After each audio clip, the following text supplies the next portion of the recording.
যে উঠোন জুড়ে খেলা করত প্রিয় সন্তান, সেখানে এখন সন্তানের নিথর দেহ, স্বজনদের কান্না আর আহাজারিতে ভারী চারপাশ। রোববার সকাল ৭টা।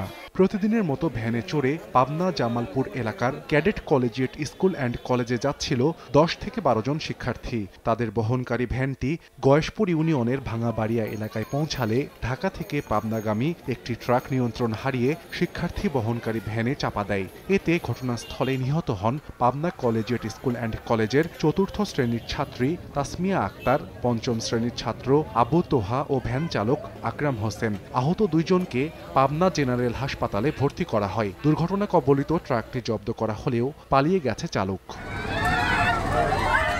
চট্টগ্রামের মিরসরাইয়ের করেরহাট থেকে রামগড়গামী একটি সিএনজি অটোরিকশা ফরেস্ট অফিসের মুখে পৌঁছালে নিয়ন্ত্রণ হারায়। এ সময় বিপরীত দিক থেকে আসা পিকআপ ভ্যানের সঙ্গে মুখোমুখি সংঘর্ষ হয়। এতে ঘটনাস্থলেই মা ও ছেলে প্রাণ হারান। গুরুতর আহত হয়েছেন আরও দুইজন। দুর্ঘটনা কবলিত গাড়ি দুটি জব্দ করেছে পুলিশ। এছাড়া মাদারীপুর সদর উপজেলার ঘটমাঝি ইউনিয়নের উকিলবাড়ি এলাকায় যাত্রীবাহী একটি বাস নিয়ন্ত্রণ হারিয়ে রাস্তার পাশের খাদে পড়ে যায়। এ সময় বাস চাপায় পথচারী নিহত হন। আহত হন বাসের অন্তত ১০ যাত্রী। সাহাল আব্দুল্লাহ আলভি, সময় সংবাদ।